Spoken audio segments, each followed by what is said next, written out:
Chris Prophy, musically obsessed. Chris Prophy, musically obsessed with vinyl CDs and cassettes. Chris Prophy, musically obsessed. Oh yeah! Hello everybody, Chris Prophy, musically obsessed, back with the man, the myth, the legend, Josh. And it's funny, we have just been going to record stores, listening to music, and we're like, you know what? Let's just bombard the VC with a whole bunch of videos. So we apologize. You don't have to watch all these videos. We're just having a ball. And I figure, you know, it was a year and a half ago the last time I saw you. So it's like, we might as well just use this time and make as many videos as we can. I agree. Absolutely. So let's do it. And I think what we're going to do is one of the artists that we both love, besides Danzig, is... Josh hates the Monkees, but... I don't, no, you don't hate the Monkees. I don't hate the Monkees. But he's not as big a fan as I am. Exactly. But Johnny Cash. We both love Johnny Cash. So I said to Chris, like, what kind of Johnny Cash video do you want to do? And he said, why don't we just show 3 albums that we really love by Johnny Cash? And that's what we're going to do today. So, Chris, this is your video. Take it away, brother. All right. Well, this is an album that you don't see that often in the wild or even talked about by Johnny Cash. This is an album called The Rambler. And I just finally found a copy of this. But this is a concept record about Johnny basically roaming the country in a car. He picks up a few people. There's like dialogue on this album. And it's just a very unique album in his discography. The songs are great, though. I love Hit the Road and Go. That should have been a huge single for him. I love the song If It Wasn't for the Wabash River. There's just a lot of great stuff. There's a song in here called A Wednesday Car, which is hilarious. It's about how you should only buy a car that was made on a Wednesday because any other day, the guys in the factory are just not into it, and the Wednesday's the best. So The Rambler, one of my favorites, a concept record. If you see this and you're a Johnny Cash fan, pick it up. All right. My first one is Johnny Cash, the songs that made him famous. So this was put out by Sun Records. So essentially, back in the day, long-form records really were not that popular. What people would buy would be 7 inches. And Johnny Cash had a lot of 7 inches put out by Sun Records. And he signed to Columbia. And when he did that, Sun really started to pump out some compilations. And this is one of the first compilations that he had. What I love about this, too, is this beautiful Sun label. Yeah. But, you know, Big River, huge hit on here. I Walk the Line, another one. But, you know, songs like Ballad of a Teenage Queen, one of my favorite Johnny Cash songs. This is an OG press. Really great condition, all things considering. But I love this album. And, yeah, if you see this in the wild, you should go get it. Awesome. So Johnny Cash came out with quite a few live albums, but the 2 biggest ones were Folsom Prison and San Quentin.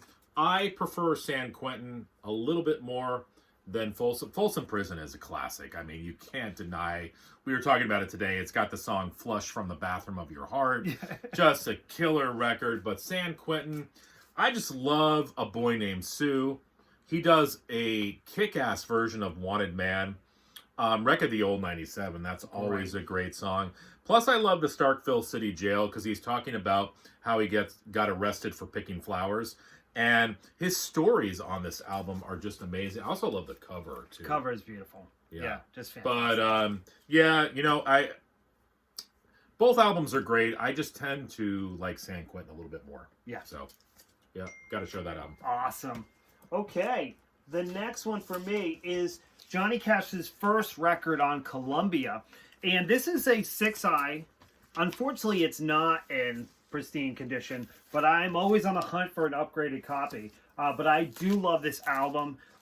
So Johnny Cash had great success on Sun Records, comes to Columbia. I'm sure this was like a much hype album. You know, this album I view as like I listened to in its entirety. But like the song Shepherd of My Heart, one of the last tracks, absolutely love that song. I like Pickin' Time. Pickin' Time, One More Ride. But the big hit off here, I would probably say, is I Still Miss Someone, which he played until his death. So just a great, great album. Don't Take Your Guns to Town, obviously. One of the classics, too. But just a great album. Columbia, 6i, looking for an upgrade. So I had talked about concept records before.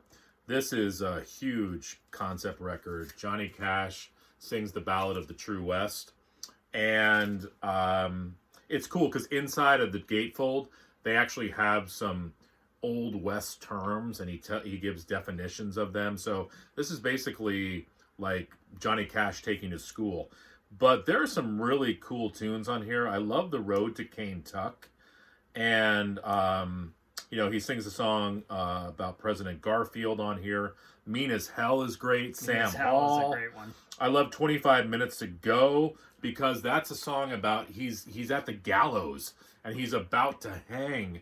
And as the minutes tick down, his voice, you can tell it's around his throat, and it's such a cool album. They don't make albums like this anymore.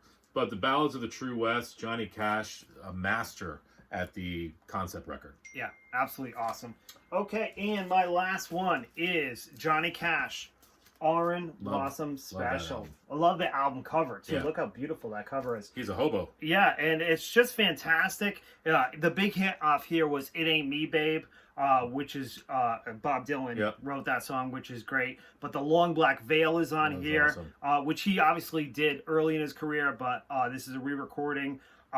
Plus the title track is great, Orange Blossom Special. Oh my God, that's one of his best songs ever, right? Yeah. He does a cover of Danny Boy, the standard. But yeah, it's just a great album. Love everything about this and the album cover.